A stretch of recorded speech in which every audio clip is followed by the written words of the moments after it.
Hello everyone and welcome back to the channel. Now in today's video, if you watched my previous video on how to make a lead campaign, I mentioned I was going to discuss how to view your data, right?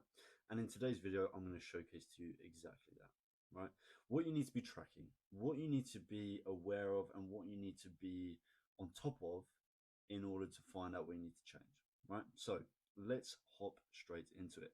So what you want to do is you want to come onto these columns. Now, Facebook will give you two presets, if you will. So one will be performance and one will be engagement. Now, these are okay, but they're not what you need, right? You need specific um, you need specific layouts, right? So you can actively track what's going on inside of your ad campaign. So if you click on on columns, come down to customize columns, click on that. Now you can make your own presets, right? But before we do that, let's go through and really dive in to what you actually need. So in my opinion, you don't need actions, right? Because this is like recommendations on what Facebook would want you to do, right? So whether that's use Advantage Plus Audience or plug in your CRM system or something like that, you don't necessarily need it. Same with ad set name, you just yet again don't really need it. Bid strategy, this only is applicable if you have changed some of the settings that in my previous video I told you just to leave alone. Bid strategy, don't really need. Budget, I'd keep. Last significant edit, it's one of them ones where, I mean, it'd be good if you have multiple team members and you'd like to see when something was last changed, I'd keep it. But if it's just you and yourself, I'd probably get rid of it.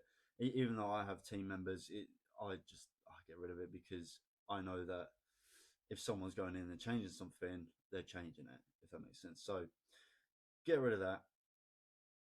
Attribution setting. Now, this is a slightly bit more applicable to e-commerce, I believe. So for lead campaign, don't necessarily need that.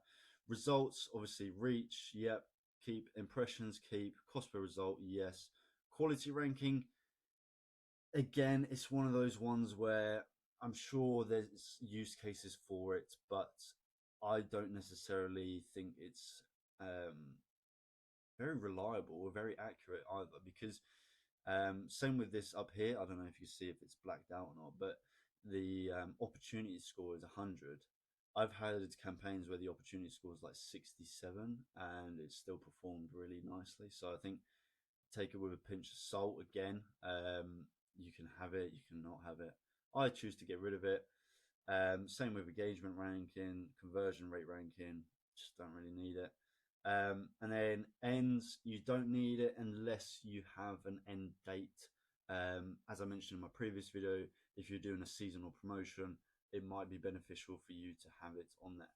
Now, schedule, I would keep on there just so you can see, what's going on inside of your campaign. When is it scheduled for? Although I suppose you could get rid of it because you have delivery there, and when you have delivery, it will tell you where your ad campaign is at, whether it's scheduled to run, whether it's stopped because of a payment issue, whether it's live and delivering. So let's get rid of schedule just to keep it a bit more simpler. And now what we want to do is we want to organize this. So let's do budget and amount spent, cost per result as well, because that's all in the same kind of subcategory, if you will. That's all about pricing, it's all about cost, right? We'll keep that together. Same with impressions and reach, because that is in the same sort of bracket, we'll keep that together. Now, results, I always like to put with in between. I like to put that above cost per result, just so when you're scrolling, you can see how many results you've generated and then the cost of result and then the amount spent. We do it in order, if that makes sense. Right, let's go on to the really fun stuff. So cost per click. Now, as you see there, the average cost for each click. This is to do with every click.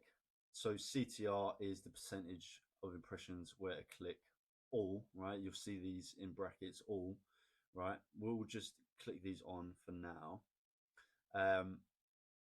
The all section where they have the little brackets in all, that's good to understand how your campaign, how your ads are performing as a whole, right? How are people reacting to them? Are they clicking onto your profile? Are they, are they moving forward into the lead submission stages? Are they really progressing with your ad at all, right? Is your ad performing well on a grand scheme, right? Where it comes to the actual specifics of things, that's where we want to come down to, is here somewhere. Sorry, I got the hiccups for some reason. Oh dear. Where we want to come down to is CTR. Oh, I've got the hiccups. Right, sorry about that. We're back. So, as I was saying, right, the CTR all is similar to where's it gone now? CTR link click-through rate. Now, I will explain all of this in just a moment. I think if I just put everything on there, it's going to be a hell of a lot easier for us to understand, and I can kind of showcase it to you guys a little bit easier than if I was just to try and explain it all in here. So let's get this all done. So I mean, yeah, you can have many different, layouts to this. I think it all depends, right? A lot of people have different layouts and different way of doing things, and I'm sure it works for them just as fine as it works for me, right? I think the bits where you want to keep it simple at the start is definitely just having the basics on there, and then working your way up once you understand the data and once you understand what it is you're actually doing, because then I think you position yourself much more easily, right? Because as soon as you understand click-through rate, as soon as you understand clicks as a whole, as soon as you understand CPMs, CTRs, CPC, all of that jazz, I think as soon as you understand those, then you can start to play around with things like 3-second video plays, rate per impressions, right? You can really hammer home with as many options as you so wish, right? But I think keeping it simple in the beginning stages is the best thing that you can do for yourself, right? Because you don't want to overload yourself, you don't want to overwork your mind, and you don't want to be in a position where you're like, I have no idea what any of this stuff means, right? So these are all of the categories, and I think it would be beneficial if I just explained each one now. Now, obviously, delivery is kind of self-explanatory. All you have to be aware of is obviously when it says in draft, that's because we haven't been up to the top right and published it. If you ever have a payment issue for yourself or for your clients, or whatever the case is, it will come up here as a red little icon, right? And it'll say not delivering. It should also come up as a little all this stuff will move down, and there'll be a big red banner going across saying there's a payment error, a payment issue. To resolve this, please pay now or change your payment method or whatever the case is, right? So just keep an eye on that. That's good to have there, just because you don't want to be in a position where you're like, oh yeah, my campaign's running, and then you look at it and it's not running at all, or not running as expected, or some of your ads aren't running. That's delivery. Reach is how many people your ad has reached, right? It's quite simple. So let's say your ad campaign has reached 1,000 people, right? The bit where impressions differs to reach is how many people have seen your ad, right? And let's say your ad has reached 1,000 people, but you've got 1,500 impressions. That's because 500 of those people in here have seen your ad twice, right? Pretty simple maths. Now, results, that should be slightly in a different place. I don't know why that's there. Anyway, results, pretty self-explanatory. If you're doing a lead campaign, your results will be obviously leads, the number of leads that you're getting. Cost per click. Now, that again, this is for all, right? So if someone clicks onto your profile from your ad, if someone clicks onto the comment section on your ad, someone clicks on the like, the share, the more buttons at the bottom, the follow button, it all calculates that as cost per click, right? And clicks will show up in here, right? As you can see, the number of clicks, taps, or swipes on your ad. Pretty self-explanatory. Now, the average cost per click, I think it does vary between industry. Obviously, if you're going really quite niche, right? If your industry is really quite unique, you might see a higher cost per click because there's less people in that audience type. If you're doing something that you know other people are advertising for, so in this case, social media advertising, like a marketing agency like myself, or if you're a local business doing service-based business, then I would say anywhere between 50 to £1 is okay. It's not the best. I'm not going to lie to you. If you can get it lower than 50p or 50 cent or whatever you want to call it, then it's going to be a lot better, right? Not purely for the engagement, but because then you're not spending too much to get interaction with your ad. Does that make sense? So just keep an eye on that. The best I've ever had was about a 6 pence cost per click, and that was beautiful. We were getting so much engagement, so many more followers, so many more likes on our content and things like that. Obviously, that does rise as your ad campaign progresses, right? So you've got to think if you're running your ad campaign for, let's say, 6 months, in the first initial month, it might be fairly low, but then as we go on throughout the months, it might be slightly higher each month. That has many different reasons for it, right? It could be down to ad fatigue. Maybe too many people have seen your ad too many times. It might be because Facebook has determined there's no longer as many people in your audience. There's lots of different ways that we can, as advertisers, avoid that price hike in cost per click and bring that overall average down.